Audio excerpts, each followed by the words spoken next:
Mạnh Tử Hàm mãn hạn tù. Trong lòng tràn đầy mong đợi nhà họ Diệp đến đón, nhưng trước cửa lại chẳng có một ai. Cô ta thảm hại tìm đến địa chỉ mới của nhà họ Diệp, lại bắt gặp cả gia đình đang rộn ràng gói sủi cảo.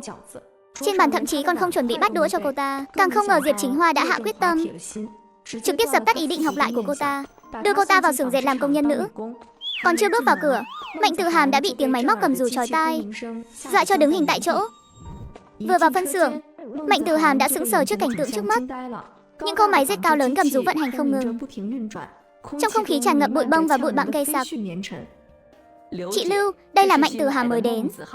Chị dẫn dắt cô ấy nhé. Da trắng thịt mềm thế này thì làm được việc gì chứ? Đừng có làm hỏng máy móc đấy. Mạnh Tử Hàm trong lòng không thoải mái, nhưng không dám nói gì. Chị Lưu, em sẽ học hành tử tế ạ. Cô nói cái gì? Nói to lên, Tiểu Mạnh mới tốt nghiệp. Chị đừng có hung dữ quá, em cứ đi theo chị Lưu từ từ mà làm. Ở đây tiếng ồn lớn, nên quen nói to rồi. Đeo mũ và khẩu trang vào trước đi. Làm việc thì phải ra dáng làm việc. Chưa nhận đồ bảo hộ lao động à? Mạnh Tử Hàm bị chị ta quát cho hồn siêu phách lạc, vội vàng lấy đồ bảo hộ ra mặc vào chỉnh tề. Thế này mới ra dáng chứ. Đây là máy kéo sợi con. Em kéo sợi thô thành sợi mảnh. Công việc nhìn thì đơn giản, nhưng cần kỹ năng, phải chú tâm mà học. Chị Lưu giảng dạy phương pháp thao tác và các lưu ý. Mạnh Tử Hàm chưa từng tiếp xúc bao giờ, nghe mà lùng bùng lỗ tai, nhưng vẫn nỗ lực ghi nhớ. Sau khi làm mẫu vài lần, chị Lưu bảo cô tự tay làm thử. Mạnh Tử Hàm run rẩy đi tới trước máy, chân tay lóng ngóng thao tác mãi không xong, cùng đến mức mồ hôi đầm đìa. Thao tác đơn giản thế này mà cũng không học được. Mày không phải là học sinh cấp 3 sao? Sao mà đần độn thế? Mạnh Tử Hàm bị mắng đến mức nước mắt sắp rơi. Thật sự muốn quay người bỏ đi ngay lập tức, nhưng cô ta đã không còn đường lui, chỉ có thể nhẫn nhịn cơn giận này. Công việc với cường độ cao như thế này, khi về đến ký túc xá, ngay cả cử động cũng không muốn, lấy đâu ra sức lực mà học tập nữa. Tôi phải bằng mọi giá trốn thoát khỏi đây càng sớm càng tốt, để quay lại cuộc sống mà mình hằng mong ước. Diệp Linh Thần nhận được tin Mạnh Tử Hàm vào xưởng cũng đã là một tuần sau đó rồi. Mấy ngày nay cô ấy bận rộn dọn dẹp căn nhà mới thuê. Sau khi đã thu xếp ổn thỏa, cô mời Phùng Lâm Lâm và Lâm Tiểu Quyên đến chơi. Linh Thần, căn nhà này của cậu thật sự rất tốt, tốt hơn nhiều so với chỗ ở trước đây của cậu. Đúng vậy, còn tốt hơn cả ký túc xá khu cán bộ của bọn tớ. Cậu tuyệt đối đừng để người nhà họ Diệp biết cậu sống ở đây, nếu không họ chắc chắn sẽ đến làm phiền cậu không ngớt đâu. Tớ nghe mẹ tớ nói, Mạnh Tử Hàm lần này bị bắt.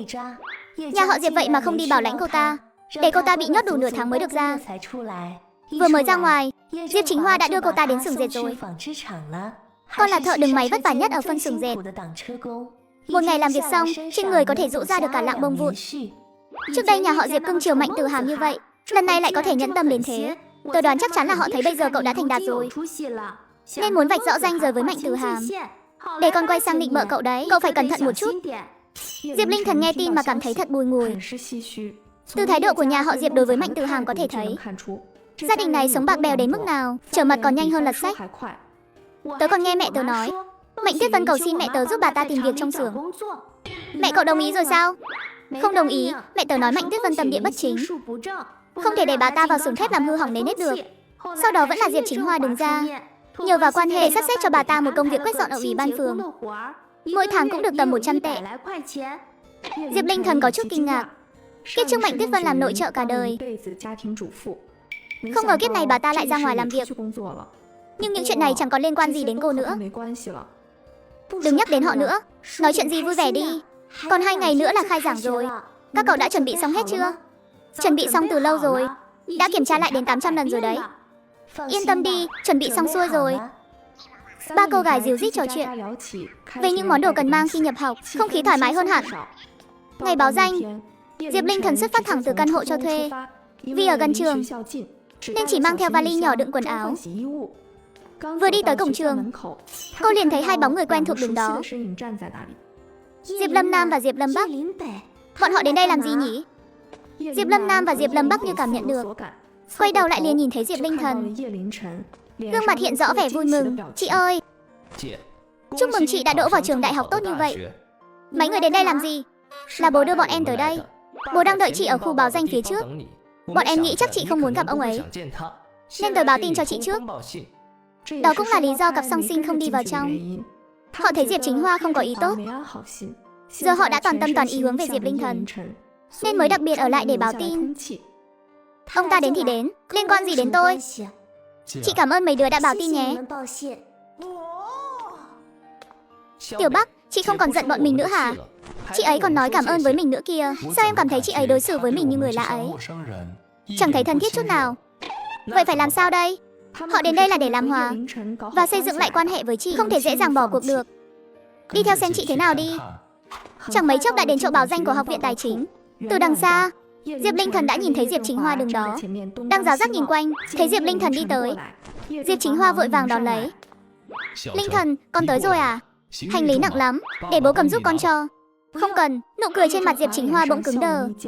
Ông ta cảm thấy sinh viên và phụ huynh đi ngang qua đều đang nhìn mình. Trong lòng thấy khó chịu, nhưng vẫn cố gượng cười. Cái đứa trẻ này thật là bướng bỉnh. Bố biết con vốn độc lập, nhưng lúc này không cần phải cố quá đâu. Con là trẻ mồ côi không cha không mẹ. Đây là lần đầu Diệp Chính Hoa nghe con bé nói thẳng mặt như vậy, khiến đầu óc ông ta tức đến ong ong. Con nhỏ này có ý gì đây? Định chủ tôi và Mạnh Tuyết Vân à? Diệp Linh Thần, đứng lại đó cho bố. Nói cho rõ ràng xem nào. Ông ta muốn xông lên lý sự. Cặp song sinh đi sau thấy tình hình không ổn, vội vàng tiến lên mỗi người một bên kéo ông đi. Bố, hôm nay là ngày trọng đại của chị mà. Hà tất phải làm cho chị ấy thấy khó chịu. Đúng đó, bố cứ hầm hầm xông lên như vậy. Người không biết còn tưởng chị ấy đã làm gì có lỗi với bố cơ đấy. Chẳng lẽ không phải sao? Nó dám nói mình là trẻ mồ côi. Tôi rốt cuộc có lỗi gì với nó chứ? Nó giận Mạnh Tử Hàm thì cũng đã đuổi con bé khỏi nhà họ Diệp rồi. Nó còn muốn thế nào nữa? Bố, không thể nói như vậy được. Quan hệ không phải ngày một ngày hai mà tệ thế này. Bố chỉ nói vài câu mà muốn chị ấy tha thứ và biết ơn. Làm sao có thể chứ? Đã bao lâu rồi? Từ lúc chị ấy về đến nay cũng nửa năm rồi. Còn chưa đủ sao? Chẳng phải tại mẹ và chị Tử Hàm cứ gây chuyện suốt sao? Sau đó lại xảy ra chuyện lớn như vậy. Chị ấy có oán hận chẳng phải rất bình thường sao? Là con thì con cũng hận thôi. Thật không? Thật mà. Được rồi, vậy đợi chị ấy ra. Bố sẽ giúp xách hành lý vào ký túc xá. Không cần đâu, trời nóng quá rồi. Việc nặng nhọc thế này sao có thể để bố làm chứ? Con với anh đi là được rồi. Bố cứ ra cổng trường đợi tụi con. Tìm chỗ nào mát mẻ mà ngồi, đừng để bị say nằm nhé. Diệp Chính Hoa nhìn mặt trời chói chang trên đầu. Ông đồng ý, đúng là con trai vẫn tâm lý hơn. Thật không uổng công yêu thương chúng. Đợi Diệp Linh Thần làm xong thủ tục đi ra thì chỉ thấy hai anh em sinh đôi. Chị ơi, tụi em khuyên bố về rồi chị ạ. Hôm nay trời nóng quá, để em kéo hành lý giúp chị nhé. Cặp sinh đôi cả kiếp trước lẫn kiếp này đều chưa từng hại Diệp Linh Thần. Đối với cô ấy chỉ là sự xem gia đình vẫn bình yên. Diệp Linh Thần không muốn dính dáng gì đến họ. Nhưng đối mặt với hai đứa em trai, cô cũng không cứng rắn như khi đối xử với Diệp Chính Hoa. Không cần đâu, hai đứa về đi. Đừng lãng phí thời gian ở đây với tôi. Sao lại gọi là lãng phí thời gian chứ? Chị là chị của tụi em mà, giúp chị chuyển đồ là chuyện đương nhiên thôi. Đúng vậy, tụi em còn tiện thể tham quan trường nữa chị. Bây giờ chị là thần tượng của tụi em đấy. Nếu không có chị, tụi em đã không nhìn thấu bộ mặt thật của chị họ rồi. Ký túc xá của chị ở đâu? Nhìn cái bộ dạng này của họ, chắc chắn không đưa đến tận phòng là không chịu thôi. Toa số 8. Cặp sinh đôi xách hành lý đi theo biển chỉ dẫn. Suốt dọc đường không ngừng xiết xa. Qua không hổ danh là trường danh tiếng. Môi trường ở đây tốt thật đấy. Trường này chắc to gấp đôi trường trung học Du Tử Đệ rồi. Còn đẹp hơn cả công viên nữa. Hai chàng trai trẻ giống hệt nhau đi trong sân trường, thu hút không ít ánh nhìn. Họ cũng chẳng thấy ngại ngùng, thấy ai nhìn là lại vẫy tay chào hỏi. Chị ơi, đưa vali cho em. Phòng chị ở tầng mấy vậy? Xách vali lên lầu có mệt không? Mệt hay không cũng chẳng liên quan gì đến hai đứa. Đây là ký túc xá nữ. Các người còn muốn đi lên à? Diệp Lâm Nam nghĩ cũng đúng. Anh ta ra hiệu bằng ánh mắt với Diệp Lâm Bắc. Chị ơi, đây là tiền tiêu vặt tụi em để dành mua bút máy hiệu anh hùng. Tặng chị làm quà đỗ đại học. Là tiền tự tụi em tiết kiệm, không dùng tiền của bố mẹ đâu. Chẳng lẽ quà không phải bố mẹ tặng thì thôi sao? Chị đi đây, cảm ơn hai đứa xách đồ giúp. Chị ơi, em biết trước đây tụi em làm chưa tốt, cứ mãi bắt nạt chị. Nhưng lúc đó tụi em chưa hiểu chuyện. Giờ tụi em đã biết lỗi rồi. Chị tha thứ cho tụi em được không? Tụi em thật lòng đấy. Diệp Linh Thần liếc nhìn hai người họ, nhếch mép một cái rồi không nói gì, kéo vali đi vào tòa ký túc xá. Hai anh em song sinh nhìn nhau, trong lòng đầy hối tiếc. Cứ từ từ vậy, thành Dông không thể xây trong một ngày. Tụi mình đi tìm thôi. Phía kia là ký túc xá nam phải không? Tụi mình qua xem thử đi. Lau mà học hành cho tốt đi. Thi không đỗ thì xem cũng chẳng ích gì. Diệp Lâm Nam lại nhìn về phía ký túc xá nam. Hạ quyết tâm. Nhất định phải giống như chị, tự dùng thực lực để thi vào đây. Tại sảnh tầng 1 ký túc xá nữ, có đặt 2 chiếc bàn học nhỏ. Phía sau là 2 cô quản lý ký túc. Diệp Linh Thần xếp hàng 5 phút mới đến lượt. Cô tự tìm tên mình trên tờ danh sách. Tìm thấy thì ký nhận. Sau đó qua nhận chìa khóa. Diệp Linh Thần tiến lên tìm kiếm. Rất nhanh ở trang thứ 2, cô tìm thấy tên và số phòng mình. Phòng 209 có tổng cộng 6 người. Có 4 người cùng khoa tài chính với cô. Xem tên xong, Diệp Linh Thần cầm bút ký vào sổ danh sách. Giường trong phòng đã phân sẵn. Tên được dán trên khung giường. Cứ tìm giường theo tên mình. Phòng nước nóng ở tầng 1. Mỗi tầng có một nhà vệ sinh. 10 giờ tôi sẽ ngắt điện. Diệp Linh Thần gật đầu. Cảm ơn dì quản lý ký túc xá xong, cô ấy mới xách hành lý lên lầu. Khi Diệp Linh Thần đến nơi, trong phòng có một cặp vợ chồng và một cô gái đang dọn dẹp giường chiếu. Thấy Diệp Linh Thần đến, cô gái vội vàng chào hỏi. Chào cậu, mình là Lâm Tuyết Mai, tân sinh viên khoa tài chính. Đây là bố mẹ mình. Tụi mình đến từ tỉnh Liêu. Chào cậu, mình là Diệp Linh Thần, cũng là sinh viên khoa tài chính. Cậu chính là Diệp Linh Thần sao? Nhấn vào mini FEP góc dưới video ghi mở trang chủ để xem trước các tập tiếp theo nhé. Đụng mặt 2 đứa em trai ngay cổng trường. Chúng còn cúi đầu xin lỗi tôi. Càng không ngờ người cha ích kỷ cũng đến, giả vờ muốn giúp đỡ tôi. Sau khi bị vạch trần thì thẹn quá hóa giận định đánh tôi. May mà các em trai kịp thời cản lại, còn khuyên ông ta đối xử tốt với tôi. Tôi về đến ký túc xá, bạn cùng phòng nghe thấy tên tôi liền lộ vẻ kinh ngạc. Giường của cậu ngay cạnh mình nè. Nghe nói cậu là thủ khoa khoa tài chính. Sau này kèm mình học với nhé. Sau này làm phiền cháu chiếu cố Tuyết Mai nhé. Diệp Linh Thần mỉm cười lịch sự, chào hỏi họ một tiếng, rồi để hành lý bên cạnh giường của mình. Tụi mình cùng chuyên ngành, sau này đi học cùng nhau cho tiện. Lâm Tuyết Mai đã dọn xong giường. Phụ huynh phải bắt tàu nên đi trước.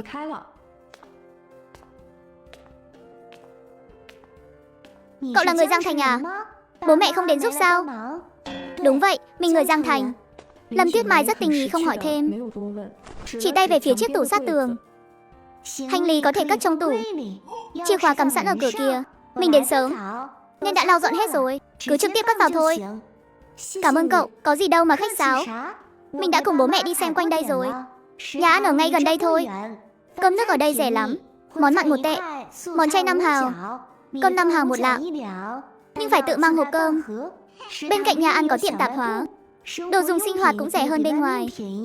Đợi cậu dọn dẹp xong, chúng mình cùng đi ăn trưa nhé. Thử xem hương vị nhà ăn thế nào.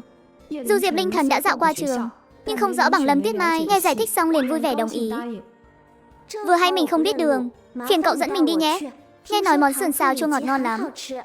Lâm Tuyết Mai được khen nên rất vui, lại nhiệt tình giới thiệu tiếp. Diệp Linh Thần vừa nghe vừa dọn dẹp giường chiếu. Cậu có thể ra tiệm tạp hóa mua rèm giường. Quay lại là có không gian riêng tư rồi. Mùa đông thì giữ ấm, mùa hè thì chống côn trùng. Giống như thế này này. Diệp Linh Thần thấy cũng hay, đang định hỏi giá tiền, bỗng nhiên rầm một tiếng, cửa bị đá văng ra. Cả hai giật bắn mình, cùng nhìn ra phía cửa. Một thiếu nữ xanh điệu tóc uốn xoăn bước vào. Theo sau là chàng trai trẻ mặc quân phục, đang chật vật kéo 2 chiếc vali lớn. Cô gái tóc xoăn liếc nhìn quanh phòng, ánh mắt dừng lại trên người Diệp Linh Thần. Tôi thích vị trí này của cô. Tôi muốn ở đây. Cô dọn đồ đi chỗ khác đi. Không đổi, chỗ này gần cửa sổ thoáng mát, hợp với tôi hơn. Thế này đi, tôi chi tiền mua lại chỗ của cô. Ra giá đi, 10 vạn nhé. Cô đang đùa gì thế? 10 vạn tôi đi mua luôn căn nhà rồi. Không có tiền thì đừng có nói phép. Bạn học à, giường ký túc xá phân cả rồi. Trên giường có dán tên mà, phải ở đúng theo tên thôi. Giả vờ cái gì, cái giường rách mà cũng cứng nhắc. Trương Đình Đình, giường của cô ở tầng trên. Thấy rồi, mình không muốn ở giường trên đâu, muốn đổi xuống giường dưới. Trường có quy định phải tuân thủ, cấp trên đã dặn rồi, không cho phép cậu gây chuyện. Một lỗ cổ hủ. Diệp Linh Thần dọn dẹp giường chiếu của mình cũng hòm hòm rồi, vừa hay cũng thấy đói bụng. Mình xong rồi, đi mua hộp cơm trước đã, rồi tụi mình cùng đi ăn trưa nhé. Mình đi cùng cậu, cái cô Trương Đình Đình đó nóng tính thật, khó chịu ghê. May mà cô ta không ở giường trên của mình. Cô ta học ngành thương mại quốc tế, không cùng khoa với tụi mình đâu, ít qua lại là được.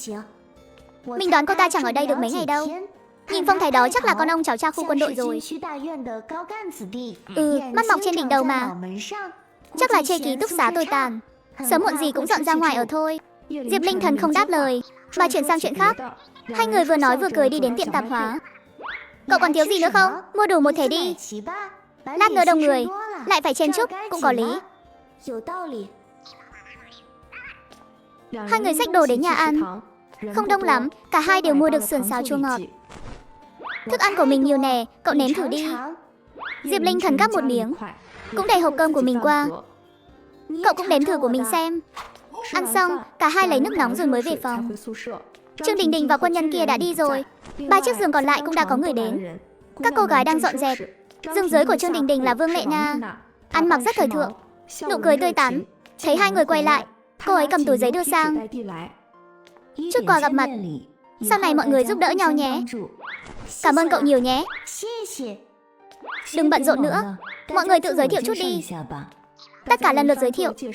Vương Lệ Na đến từ Thượng Hải, dì của cô ấy ở Giang Thành, nên cô ấy đã báo danh vào Đại học Giang Thành. Giường trên của Diệp Linh Thần là Lý Hồng Anh, một cô gái thiểm tây trầm tính và thanh tú, nói chuyện hay đỏ mặt. Giường trên của Lâm Tuyết Mai là Chu Tiểu Yến, là người bản địa Giang Thành. Sau khi Diệp Linh Thần giới thiệu ngắn gọn, cô quay lại giường để treo rèm. Lâm Tuyết Mai giúp Vương Lệ Na dọn dẹp, giới thiệu với mọi người về thẻ nước nóng nhà ăn. Mọi người đều lắng nghe rất chăm chú. Tiểu Mai, cậu đúng là cái gì cũng biết nhỉ? Không vấn đề gì, tớ biết gì sẽ nói nấy. Diệp Linh Thần nhìn bầu không khí hòa thuận, cảm thấy nhẹ lòng. Xem ra ngoại trừ Trương Đình Đình, mọi người đều rất dễ chung sống. Phía bên kia, ký túc xá của Mạnh Tử Hàn đang loạn cào cào. Một cô gái tên Hà Xuân Hoa bị mất 50 tệ, khóc lóc gào thét đòi bắt kẻ trộm. Trong số 4 người ở ký túc xá, trừ Mạnh Tử Hàn ra, tất cả đều cùng một phân xưởng. Mọi người tranh nhau bàn tán phân tích. Mọi sự nghi ngờ đều đổ dồn vào Mạnh Tử Hàn. Hôm qua chỉ có mình cậu ở ký túc xá, chúng tôi đều ở phân xưởng hết rồi. Không phải cậu lấy thì còn ai vào đây nữa? Đúng vậy, bình thường toàn dùng đồ xịn, biết đâu là đồ ăn cắp. Ai thèm mấy đồng bạc lẻ đó chứ? Tôi mệt đến mức về là ngủ ngay. Thời gian đâu mà lấy 50 tệ coi như báu vật chứ. Đồ nhà quê, mày mắng ai đó? Cái đồ công nhân thời vụ mà cứ ngỡ mình là đại tiểu thư à? Ha ha, bác rể tôi là chủ nhiệm nhà máy thép. Tôi chẳng coi số tiền này ra gì, các người mới coi là báu vật. Cháu gái chủ nhiệm mà lại chạy đến nhà máy dệt, lừa ai chứ? Tôi thích thế đấy. Một lỗ chân lấm tay bùn, chạy lên thành phố làm càn, soi gương lại xem mình có xứng hay không đi. Hà Xuân Hoa vốn là một người nóng này, nghe cô ta nói như vậy, không thể nhẫn nhịn thêm được nữa, giơ tay tát thẳng vào mặt Mạnh Tử Hàm một cái. Mạnh Tử Hàm bị tát đến nổ đom đóm mắt, nước mắt cứ thế trào ra ngay lập tức. Mày dám đánh tao? Những uất ức và oán hận bấy lâu này bỗng chốc bùng nổ. Cô ta lao vào xô xát cào cấu, phóng khoáng và tinh tế. Cái đồ điên này, tao đánh mày, đánh cho mày đắng xuất luôn. Hai cô gái bên cạnh đều bị Mạnh Tử Hàm làm cho khiếp sợ vì dáng vẻ điên loạn này. Họ cùng tiến lên can ngăn. Đừng đánh nữa, đừng đánh nữa. Mau dừng tay, ký túc xá lập tức loạn như cào cào.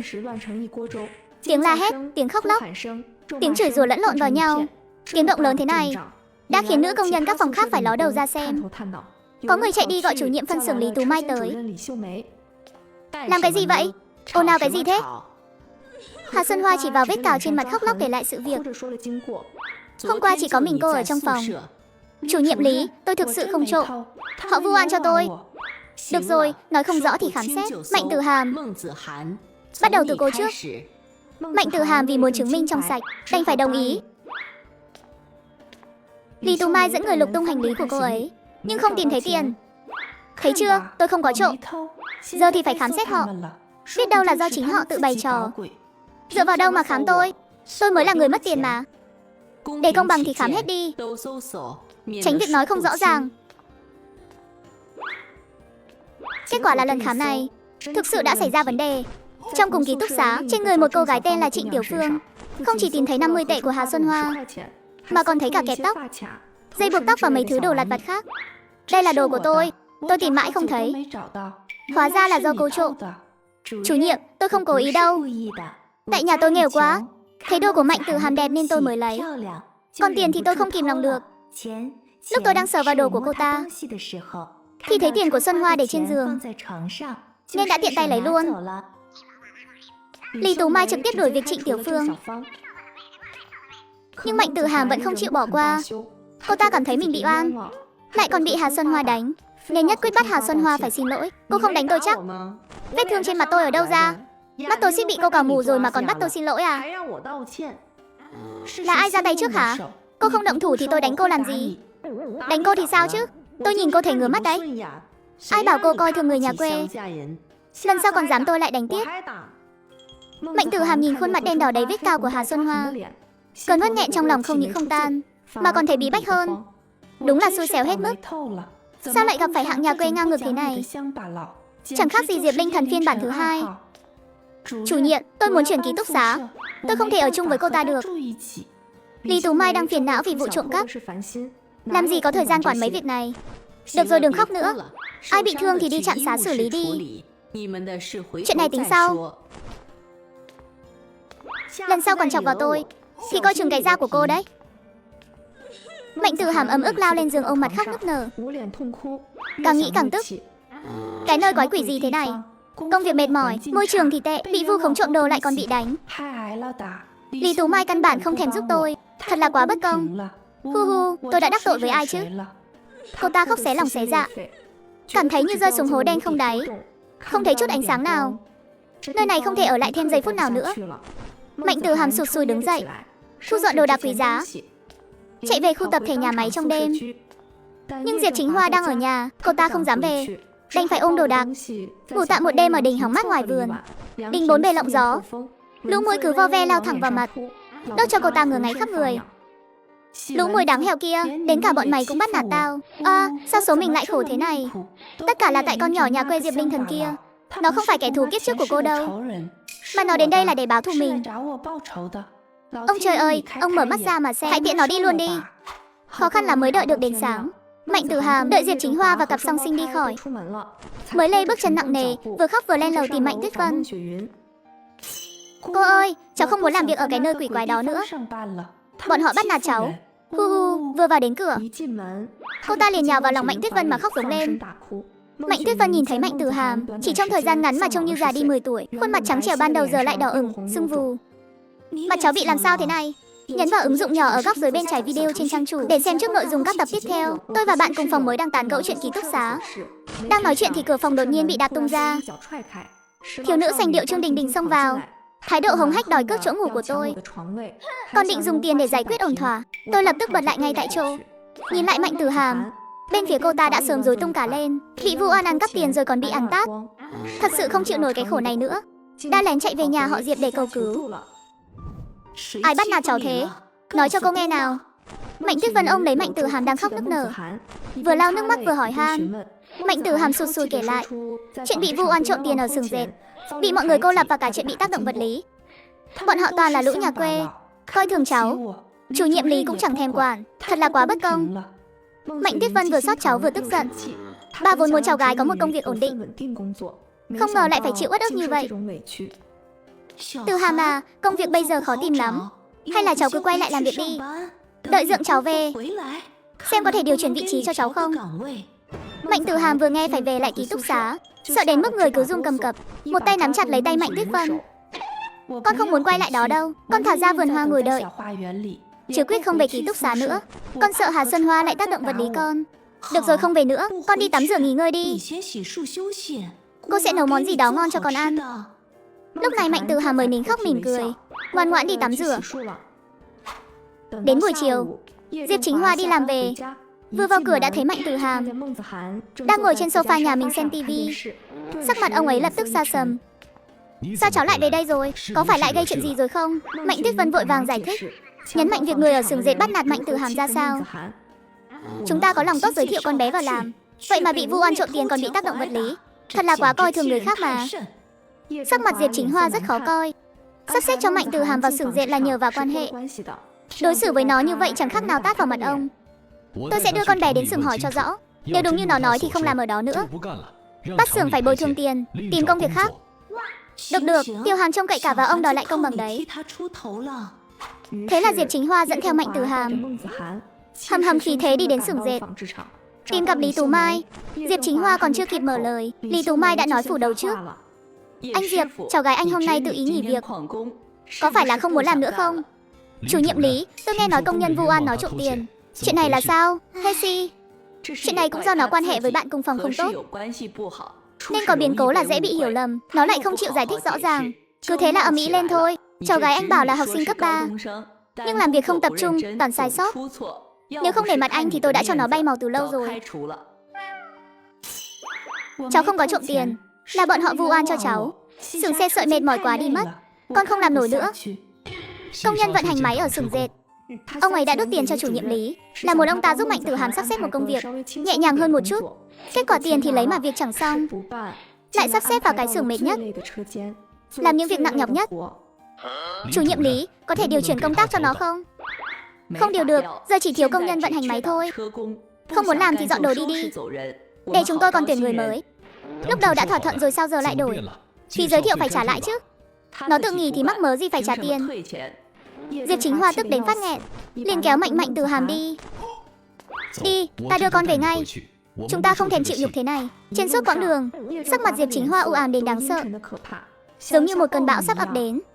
Con không thể để ta bớt lo được sao? Làm có mấy ngày đã khiến ta mất mặt thế này. Không phải lỗi của con mà. Thôi bỏ đi, để ta nghĩ cách tìm việc khác cho con. Lần này mà không làm tử tế là ta mặc kệ luôn đấy. Mạnh Tử Hàm biết Diệp Chính Hoa đang thực sự nổi giận, nên cũng không dám ho he gì, chỉ biết cúi đầu lặng lặng đi theo sau ông ấy. Nhà họ Diệp hiện giờ chỉ có 2 phòng ngủ. Mạnh Tử Hàm không có phòng riêng. Diệp Chính Hoa bèn khiêng cái giường xếp lúc trước ra, kê tạm ở phòng khách. Ngủ tạm đi, ta sẽ sớm nhờ người tìm việc cho. Mạnh Tử Hàm nhìn cái giường cứng ngắc mà thấy tủi thân vô cùng. Còn Diệp Linh Thần, sau khi hoàn tất thủ tục nhập học vào tối đó, đã tham gia buổi họp lớp đầu tiên của đời sinh viên. Giảng viên hướng dẫn là thầy Vương thông báo nội quy và các kế hoạch sắp tới, đặc biệt nhắc đến việc tuyển thành viên hội sinh viên và câu lạc bộ. Hoạt động ngoại khóa rất phong phú, mọi người hãy tích cực tham gia, còn có cả kỳ quân sự nữa, địa điểm là tại căn cứ không quân phía đông. Mọi người hãy chuẩn bị tinh thần cho tốt. Vừa dứt lời, các bạn sinh viên bên dưới đã rên rỉ than trời. Rõ ràng là chẳng ai mặn mà gì với chuyện quân sự cả. Tiếp theo là phần tự giới thiệu và bầu ban cán sự lớp. Thầy Vương khuyến khích mọi người hăng hái ứng cử, nhưng lúc đầu chẳng ai hưởng ứng.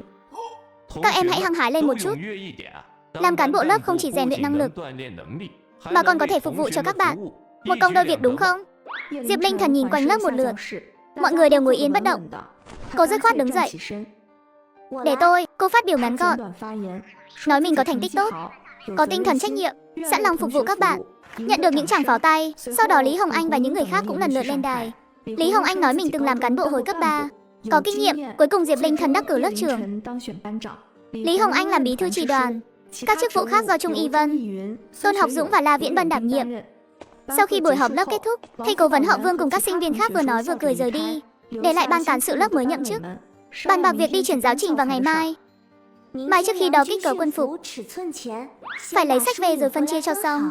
Mọi người đo xong là lấy sách luôn, đỡ phải chạy đi chạy lại. Con trai khỏe thì đi bê sách đi. Dựa vào cái gì mà con trai phải bê? Con gái thì không cần à? Con gái sức yếu, bê chậm, con trai mà không động tay thì coi sao được. Ai bảo thế, con gái làng tôi còn làm giỏi hơn đàn ông đấy. Thôi được rồi, mọi người đừng kích động, không đáng để cãi nhau vì chuyện nhỏ này đâu. Đều là bạn học cùng lớp cả, ai làm nhiều làm ít một chút thì có sao đâu. Không cần phải tính toán. Đúng vậy, đều là bạn học. Có gì thì từ từ nói, đừng làm mất hòa khí. Diệp Linh Thần đưa ra ý kiến trung lập, nghĩ ra một cách vẹn cả đôi đường. Thế này đi, con trai phụ trách bê sách, con gái phụ trách chia sách theo đầu người. Như vậy cả nam và nữ đều góp sức. Mọi người thấy thế nào? Chu Dịch Vân và La Viễn Bân đồng ý. Tôn Học Dũng vẫn không bằng lòng. Diệp Linh Thần đề nghị giơ tay biểu quyết. Ngoài Tôn Học Dũng, tất cả đều tán thành. Tôn Học Dũng đành phải thôi, nhưng ánh mắt vẫn không phục. Diệp Linh Thần không thèm để ý, thông báo 8 giờ sáng mai tập trung tại cổng trường. Sau khi tan họp, Diệp Linh Thần và Lý Hồng Anh cùng về ký túc xá. Tôn Học Dũng đúng là hẹp hòi, sau này chắc khó mà chung sống. Đối với người to mồm, làm ý kiến như Tôn Học Dũng, Diệp Linh Thần cũng thấy đau đầu. Cô định khuyên Lý Hồng Anh đừng vì hắn mà tức giận, thì thấy Lâm Tiểu Quyên và Phùng Lâm Lâm đang khoác tay nhau đi tới. Tiểu Thần, đúng là em rồi. Lâm Lâm nhìn thấy em từ đằng xa đấy. Chị còn bảo làm gì mà khéo thế. Bọn chị vừa họp lớp xong, cùng đi dạo đi. Được à, các chị cứ dạo đi. Em về ký túc xá dọn đồ trước đã. Diệp Linh Thần chào tạm biệt chị ấy, rồi cùng Phùng Lâm Lâm và Lâm Tiểu Quyên tiếp tục đi dạo trong sân trường. Đúng rồi tiểu thần. Khoa tài chính các em có câu lạc bộ nào hay không? Chị nghe cố vấn nói, ngày mốt câu lạc bộ biện luận và mô phỏng Liên Hợp Quốc đều có buổi giới thiệu. Nghe cũng thú vị đấy. Biện luận và mô phỏng Liên Hợp Quốc à? Hay là ngày mốt mình cùng đi xem thử đi. Được thôi. Thấy thời gian cũng sắp muộn rồi. Diệp Linh Thần chào tạm biệt Phùng Lâm Lâm và Lâm Tiểu Quyên, rồi về ký túc xá. Khi Diệp Linh Thần về tới ký túc xá thì thấy không khí không ổn. Vương Lệ Na và Lâm Tuyết Mai ngồi im lìm. Lý Hồng Anh và Chu Tiểu Yến thì lộ vẻ lo lắng. Sao thế? Trương Đình Đình lại gây chuyện à? Lớp họ bầu lớp trưởng, cô ta muốn làm mà không được. Tất Na trúng tuyển, thế là cô ta về chút giận lên Lệ Na. Nói năng kiểu mỉa mai. Lệ Na bật lại luôn. Nói cô ta cậy sống khu quân đội mà coi thường người khác. Kỳ thực chẳng có năng lực gì, không được chọn là đáng đời. Trương Đình Đình mắng tụi mình là lũ nhà quê. Lệ Na liền đáp trả, nếu cậu mà sành đời thì đã chẳng vào cái trường đại học này. Một là do cậu kém cỏi, hai là bản thân cậu cũng là đồ nhà quê thôi. Hi hi, tớ đâu có cay nghiệt đến thế. Ngầu đét luôn, tiếc là cậu về muộn quá nên không thấy cảnh Trương Đình Đình bị tức tới phát khóc. Sau đó thì sao? Cô ta đi đâu rồi? Chạy đi tìm cố vấn học tập để mách lèo rồi. Nói là tụi mình hùa nhau bắt nạt cô ta, đòi lại công bằng cơ đấy. Vẫn chưa thấy về. Cô ta là con ông cháu cha. Có ra thế, ngộ nhỡ cô ta gây khó dễ cho tụi mình thì sao? Sợ gì chứ, cô ta có lý đâu. Có làm lớn chuyện tớ cũng chẳng sợ. Cô ta mà làm càn, tớ tới bên với cô ta luôn. Dù sao cô ta cũng không được chọn. Trong lòng chắc đang khó chịu. Cậu nhường nhịn chút đi, đừng để mọi chuyện quá căng. Lúc cô ta mắng tớ sao cậu không khuyên? Giờ lại bảo tớ phải chịu thiệt. Tớ chỉ sợ ầm ĩ lên sẽ không tốt cho ai cả. Chuyện này là Trương Đình Đình sai. Tụi mình không cần phải sợ. Nếu thật sự vì chuyện này mà bị kỷ luật, tụi mình sẽ khiếu nại lên trên. Bây giờ là thời buổi công bằng, không phải cứ làm quan to là có lý đâu. Đúng thế, nếu tớ không có lý chắc chắn sẽ xin lỗi. Nhưng cô ta dựa vào cái gì mà mắng tớ? Tớ không phải dạng vừa đâu. Đang nói thì Trương Đình Đình hung hổ quay lại. Phía sau là cố vấn của cô ta. Tôi vốn tưởng rằng ở ký túc xá đối đầu với kẻ cậy thế ép người như Trương Đình Đình thì chuyện này có thể tạm lắng xuống. Ai ngờ rắc rối cứ ập đến liên tiếp. Phía nhà họ Diệp, Diệp Chính Hoa đã tìm cho Mạnh Tử Hàm công việc dọn dẹp và phụ bếp ở nhà ăn. Nó chê mất mặt nên không chịu đi. Thế là bị ăn một cú tác động vật lý đau điếng. Tôi vạn lần không ngờ tới. Nó vừa quay đầu đã chạy ngay tới trường của tôi, lại còn đụng trúng Trương Đình Đình nữa chứ. Trước mặt cô ta cứ ra sức nói xấu tôi, âm mưu tính kế hãm hại tôi. Nhưng mà tôi vốn mồ côi cha mẹ, đang ở nhờ nhà chị họ. Lần này tới đây là vì đắc tội với anh ta. Anh ta liền bảo dưỡng tôi, tìm cho tôi một công việc dọn nhà vệ sinh để sỉ nhục tôi. Loại việc đó tôi làm không nổi nên mới đến cầu xin anh ta nương tay. Nếu tôi đứng ra làm chứng, công việc sẽ mất mà còn bị đuổi đi. Đến lúc đó tôi biết phải làm sao. Cho nên tôi không dám. Nếu tôi có việc, có chỗ ở thì tôi sẽ chẳng sợ gì cả, sẽ dám đứng ra chỉ điểm cái tên nhà quê đó. Đúng là sư tử ngoạm, tâm tư cũng sâu sắc gớm. Nhưng nghĩ lại thấy yêu cầu của cô ta cũng không khó với mình. Mạnh Tử Hàm thấy Trương Đình Đình trầm ngâm không nói, cũng lén quan sát biểu cảm của cô ta. Không lẽ cô ta chỉ được cái mã ngoài thôi sao? Nếu không có bản lĩnh thì phải tìm Cố Nhất Phi rồi. Chuyện em nói đều dễ thôi. Muốn công việc thế nào cứ nói đi. Em chỉ muốn tìm việc ngồi văn phòng, không cần phải dầm mưa dãi nắng, lương cao một chút và có chỗ ở. Nếu sau này có thể sắp xếp suất đào tạo, cho em đi học tiếp thì càng tốt. Trương Đình Đình đảo mắt, một đứa tốt nghiệp cấp 3. Yêu cầu không hề thấp chút nào, nhưng nghĩ đến việc dùng cô ta đối phó Diệp Linh Thần, chỉ cần khiến Diệp Linh Thần thảm hại thì có tốn thêm công sức cũng xứng đáng. Được, chị đồng ý, nhưng phải đợi vài ngày. Chị cần sắp xếp, liên lạc với em thế nào? Ở nhà có điện thoại không? Không có, nhưng dưới lầu có điện thoại công cộng. Cứ gọi đến nói tìm em là được. Cứ về đợi tin đi. Chị sẽ sắp xếp sớm nhất có thể. Nếu Trương Đình Đình đã giàu như thế, ăn một bữa cũng mất mấy trăm tệ, thì mình xin cô ta một ít chắc không quá đáng nhỉ. Tôi, hiện giờ trên người tôi không có một xu, ngay cả vé xe buýt cũng không mua nổi. Vừa nãy em đi bộ từ nhà máy thép tới đây đấy. Cầm lấy 100 tệ này đi. Mạnh Tử Hàm lập tức cầm lấy tiền, trong lòng sướng rơn. Đại tiểu thư kinh thành này ra tay hào phóng thật. Tuy tiện vung tay đã bằng cả tháng lương của mình. Nếu dỗ dành tốt Trương Đình Đình, sau này cần gì phải khổ sở đi học nữa. Mạnh Tử Hàm cất kỹ tiền rồi quay về Diệp gia. Cô ta giờ chẳng còn nơi nào để đi. 100 tệ này cũng không nỡ tiêu, để dành làm vốn phòng thân lúc khẩn cấp. Đến trước cửa nhà họ Diệp, cô ta theo thói quen rút chìa khóa, nhưng sực nhớ ra đây là nhà mới của nhà họ Diệp. Căn bản họ chẳng đưa chìa khóa cho cô ta. Cô ơi, cô ơi! Từ Hàm về rồi à? Đang lo cho con đây, mau vào đi. Không phải nói là không bao giờ quay lại nữa sao? Sao lại nhớ đến cái ổ nghèo nàn này rồi? Đã quay lại rồi, thì mau dọn dẹp đi, ngày mai đến căng tin trình diện. Không cần đâu, con tìm được việc rồi. Còn bao luôn cả ăn ở. Nhanh vậy sao? Đừng để gặp phải lừa đảo đấy. Chuyện lớn thế này đâu có dễ dàng vậy. Tất nhiên là không rồi, đợi 2 ngày nữa bên đó gọi điện tới. Là con đi trình diễn ngay, được thôi. Nếu cô đã có bản lĩnh, thì cứ tự dựa vào bản thân đi, chúng tôi cũng không quản cô nữa. Mạnh Tử Hàm nhìn bộ dạng tiểu nhân của ông ta, trong lòng thầm hạ quyết tâm. Diệp Chính Hoa, ông cứ đợi đấy. Đợi tôi xây dựng quan hệ tốt với Trương Đình Đình, lên làm lãnh đạo rồi, người đầu tiên tôi xử lý chính là ông. Đến lúc đó đừng có mà tới cầu xin tôi. Sau khi Trương Đình Đình và Mạnh Tử Hàm tách ra, cô ấy liền cầm điện thoại gọi về nhà. Đình Đình à, sao rồi con? Mẹ ơi, mẹ giúp con việc này với. Mê Mơm, lại muốn giúp gì nữa đây? Yên tâm, không phải chuyện xấu đâu. Con có một cô em họ của bạn học. Người đó tốt lắm, nói chuyện cực kỳ hợp cạ với con. Tội nghiệp, bị người nhà hại thê thảm, không được thi đại học. Giờ còn sắp bị đuổi khỏi nhà, không còn nơi nào để đi đâu mẹ. Mẹ xem con có thể giúp cô ấy chút gì không? Hay là mẹ giúp cô ấy tìm một công việc đi. Dù cô ấy không được thi đại học, nhưng vẫn không từ bỏ ước mơ đại học, muốn nỗ lực đi làm rồi sau này thi lại. Mẹ chưa nghe mà xót xa, cũng mừng vì con gái ở nơi xa có người bạn. Chuyện này không khó. Bạn chiến đấu của bố con làm lãnh đạo ở Sở Giáo dục Giang Thành. Dưới tay chú ấy đang có một dự án 22. Để mẹ nhờ chú ấy sắp xếp cho con bé vào trường cao đẳng sư phạm, làm trợ giảng trước 2 năm, sau đó học tiếp 2 năm, tốt nghiệp là có bằng đại học chính quy. Vừa có công việc ổn định, lại còn được bao cả chỗ ở. Con thấy thế nào? À mẹ ơi, mẹ của con đỉnh quá. Sắp xếp này quá tuyệt vời luôn. Vậy cứ quyết định thế nhé. Mẹ mau nói với chú ấy đi. Sắp xếp càng sớm càng tốt ạ. Được rồi, cứ để mẹ lo. Nhưng con ở ngoài kết giao bạn bè là tốt, cũng phải biết nhìn người cho chuẩn. Đừng có ai cũng dẫn về nhà.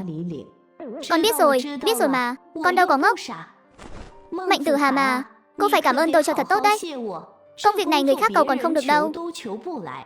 Nhưng cô ấy không định báo ngay cho Mạnh Tử Hàm, phải để cô ta chờ vài ngày, để cô ta thấy công việc này không dễ mà có, thì mới tận tâm làm việc cho mình. Mạnh Tử Hàm đợi ở nhà suốt 2 ngày. Phía Trương Đình Đình vẫn bặt vô âm tín. Trong lòng cô ta bắt đầu lo lắng, cứ bồn chồn không yên. Chẳng lẽ cô Trương Đình Đình đó nổ với mình sao? Coi mình như khỉ à? Hay là cô ta vốn dĩ chẳng có bản lĩnh đó, nên mới không tìm được cửa nẻo nào? Ngay lúc cô ta đang tâm phiền ý loạn, điện thoại công cộng dưới lầu vang lên. Điện thoại của Mạnh Tử Hàm. Cô ta tức tốc chạy xuống lầu, chạy về phía điện thoại công cộng. Hello, tôi là Mạnh Tử Hàm. Tìm được việc ở Học viện Sư phạm Giang Thành rồi. Trước mắt cứ làm trợ giảng 2 năm, sau đó học tiếp 2 năm nữa. Trường bao ăn ở, có trợ cấp tiền ăn, lương tháng 200 tệ. Mau đến báo danh đi. Cứ báo tên tôi là được. Ổn định rồi thì gọi lại cho tôi. Đừng quên chuyện chúng ta đã thỏa thuận. Hắn cứ thế tự nói một mình, chẳng đợi Mạnh Tử Hàm kịp trả lời, đã cúp máy cái rụp. Mạnh Tử Hàm cầm ống nghe kiểu tút tút, trong lòng có chút thất vọng. Tốt nghiệp sư phạm chỉ có thể làm giáo viên, vừa mệt mà lương lại vừa thấp, chẳng bằng công việc sau này của Diệp Linh Thần. Nhưng hiện tại đây đúng là cơ hội tốt nhất rồi. Thôi kệ, cứ bước tiếp rồi tính sau vậy. Sau này nhờ Trương Đình Đình đổi việc tốt hơn. Cô, Dượng, việc làm của cháu xong xuôi rồi ạ. Việc gì thế? Làm ở đâu? Lương lậu thế nào? Làm trợ giảng ở Học viện Sư phạm Giang Thành ạ. 2 năm sau sẽ được đi học tiếp, tốt nghiệp là có bằng cấp hẳn hoi, trường bao ăn ở ạ. Còn có cả trợ cấp tiền ăn nữa, lương mỗi tháng 200 tệ. Công việc tốt thế sao? Không phải lừa đảo đấy chứ? Cô à, cháu sắp đến trường báo danh rồi. Đây là đại học chính quy mà. Sao mà lừa được ạ? Chuyện tốt như vậy, sao lại đến lượt đứa học sinh có tiền án chứ? Đừng để bị lừa rồi lại về đây đòi tiền đấy. Người quen cũng không chắc đâu. Tiểu Hàm, cô sẽ đi cùng cháu. Nếu thấy tình hình không ổn, cô sẽ đưa cháu về ngay. Nhà này không thiếu miếng cơm cho cháu đâu. Để Mạnh Tích Vân đi cùng cũng được, để bà ấy tận mắt thấy mình vẻ vang thế nào, thấy mình bản lĩnh ra sao, cũng để bà ấy hối hận vì trước đây đã đối xử với mình như thế. Vậy thì cùng đi đi. Cả hai cùng nhau đến Học viện Sư phạm Giang Thành. Mạnh Tử Hàm báo tên Trương Đình Đình với bảo vệ. Bảo vệ lập tức gọi điện thoại. Không lâu sau, một cô giáo trung niên họ Tôn chạy đến, vẻ mặt rất nghiêm nghị, quan sát Mạnh Tử Hàm một lượt. Đi theo tôi qua đây. Cô giáo này trông ghê gớm thật, con cẩn thận một chút. Đừng nói nữa, để người ta nghe thấy thì không hay. Đây là ký túc xá của cô. Phòng đơn, dọn dẹp chút là ở được ngay. Phòng đơn thì yên tĩnh thật đấy. Mạnh Tử Hàn trong lòng thấy chê đơn sơ, nhưng cô ta không nói ra. 8 giờ sáng mai mang hộ khẩu đến phòng giáo vụ báo danh. Sau khi đào tạo đạt yêu cầu thì bắt đầu đi làm. Có việc gì có thể hỏi tôi. Em biết rồi thưa cô Tôn. Cô Tôn gật đầu, rồi rời khỏi ký túc xá. Chờ cô Tôn đi rồi, Mạnh Tuyết Vân thở phào nhẹ nhõm một hơi, nắm tay Mạnh Tử Hàm dặn dò cô ấy. Hàm Hàm, con bây giờ thật giỏi giang. Làm cho tốt rồi tiết kiệm chút tiền. Sau này sẽ là giảng viên đại học rồi. Công việc giáo viên rất ổn định. Lại còn là bác cơm sắt. Ha ha, Mạnh Tử Hàm nghe Mạnh Tuyết Vân khen ngợi, trong lòng không giấu nổi vẻ đắc ý, khóe miệng cũng khẽ nhếch lên. Mạnh Tuyết Vân giúp cô ấy thu dọn đồ đạc, dặn dò thêm vài câu rồi mới rời đi. Vừa về đến nhà, Mạnh Tuyết Vân đã không nhịn được mà cùng với Diệp Chính Hoa chia sẻ tin tốt này. Là thật đấy, trường học rất chính quy, ký túc xá sạch sẽ, Hàm Hàm được ở riêng một phòng. Trường học lớn lắm, sinh viên toàn là người học đại học thôi. Con bé sau này sẽ là giáo viên của họ đó. Nó lấy đâu ra quan hệ thế? Em không rõ nữa. Nó chỉ nói với bảo vệ một cái tên là Trương Đình Đình. Bảo vệ lập tức gọi điện. Rất nhanh đã có giáo viên ra đón. Thái độ của giáo viên đó với nó cực kỳ tốt. Trương Đình Đình đó chắc chắn không phải dạng vừa đâu. Sau này ông nên đối xử tốt với Tiểu Hàm một chút. Đợi khi nó trở thành sinh viên đại học, lại còn làm giáo viên nữa, chúng ta cũng được nở mày nở mặt. Nói không chừng sau này ông còn phải dựa vào nó đấy. Diệp Chính Hoa nhìn chằm chằm vào tivi, nhưng đôi lông mày lại khẽ nhíu lại. Nếu Mạnh Tử Hàm thực sự giỏi mà bám được vào người có thế lực, dựa vào tính cách của nó, thì người đầu tiên nó đối phó chính là tôi. Bà nói xem Trương Đình Đình đó rốt cuộc là ai, mà có thể giới thiệu cả công việc ở đại học. Trương Đình Đình đó chắc là người của Sở Giáo dục. Nghĩ đến đây, ông ấy cũng hơi nhẹ lòng một chút. Người của Sở Giáo dục không vươn tay tới nhà máy thép được. Cứ để Tiểu Hàm duy trì tốt mối quan hệ này, nói không chừng sau này Tiểu Nam Tiểu Bắc cũng nhờ vào được. Diệp Chính Hoa không lên tiếng, nhưng trong lòng lại cảm thấy chua chát. Hai đứa con gái trong nhà đều có tiền đồ, bản thân lại chẳng nhờ vào được chút gì. Cặp song sinh trong phòng nghe lén được lời bố mẹ, âm thầm bàn tán với nhau. Mạnh Tử Hàm trước đây thân với anh Nhất Phi nhất. Liệu Trương Đình Đình có phải người quen nhà anh Nhất Phi không? Nếu là nhà anh Nhất Phi giúp đỡ, thì họ sẽ trực tiếp sắp xếp vào nhà máy luôn, chứ không phải đi vòng qua bên đại học đâu. Bố nói đúng đấy, người đó có lẽ là người của Sở Giáo dục. Nhưng Mạnh Tử Hàm làm sao mà quen được nhỉ? Chẳng lẽ là quen trong trại tạm giam sao? Mạnh Tử Hàm ghét chị Linh Thần nhất. Nếu người này ở Sở Giáo dục, liệu có âm thầm gây khó dễ cho chị không? Nhấn vào ứng dụng nhỏ ở góc trái video in trang chủ để xem trước nội dung các tập tiếp theo nhé. Mạnh Tử Hàm không chịu nổi khổ ở xưởng dệt nên chạy về nhà. Mạnh Tuyết Vân xót xa vô cùng. Diệp Chính Hoa lại càng giận dữ, dẫn con bé đến nhà máy đòi lại công bằng, cuối cùng còn cho nó nghỉ việc để về nhà luôn. Con tôi vừa mới được bầu làm lớp trưởng, sống rất hòa thuận với các bạn cùng phòng. Ai ngờ Trương Đình Đình thất bại trong cuộc bầu cử, liền quay sang kiếm chuyện với Vương Lệ Na, theo cả cố vấn đến tận nơi gây sự, nhất quyết bắt Vương Lệ Na phải xin lỗi. Vương Lệ Na, xin lỗi Trương Đình Đình đi. Thầy Lưu, thầy chưa điều tra mà đã bắt em xin lỗi rồi. Rõ ràng là Trương Đình Đình mắng người trước. Cậu ta mới là người phải xin lỗi em. Các bạn trong phòng lúc đó đều có thể làm chứng. Cố vấn Lưu vốn có quan hệ mật thiết với bố Trương Đình Đình, nên đương nhiên là thiên vị cô ta rồi. Một bàn tay vỗ không nên tiếng. Nếu em không có vấn đề gì, thì liệu có cãi nhau được không?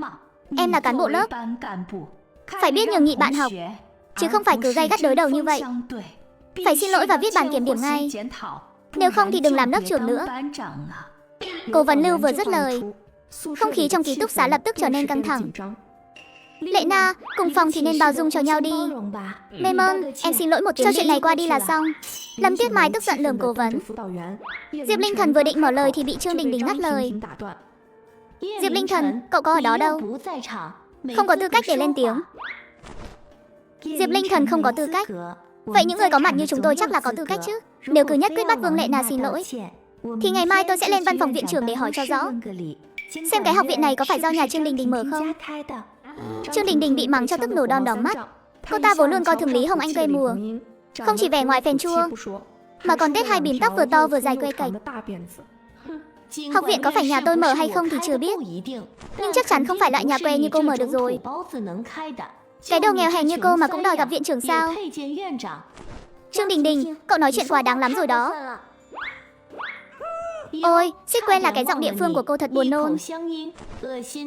Ở Giang Thành được vài ngày mà đã ngỡ mình là người thành phố rồi sao? Phi, đúng là đồ nhà quê.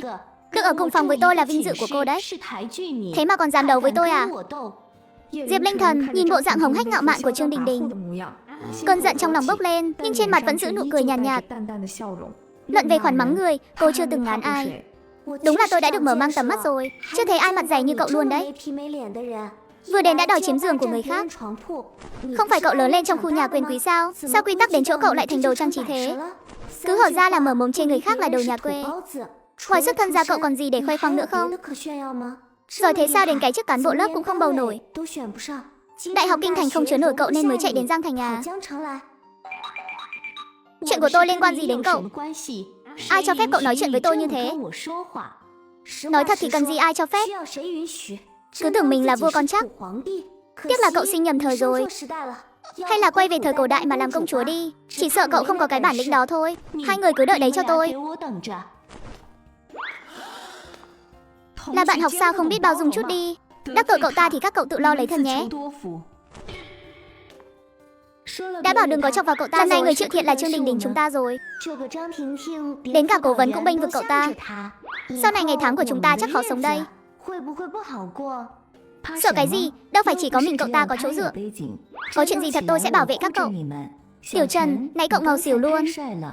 Thiên đến đầu cầu tự nhiên thẳng. Cậu ta dám làm gì chứ? Chúng ta cũng đâu phải dạng vừa.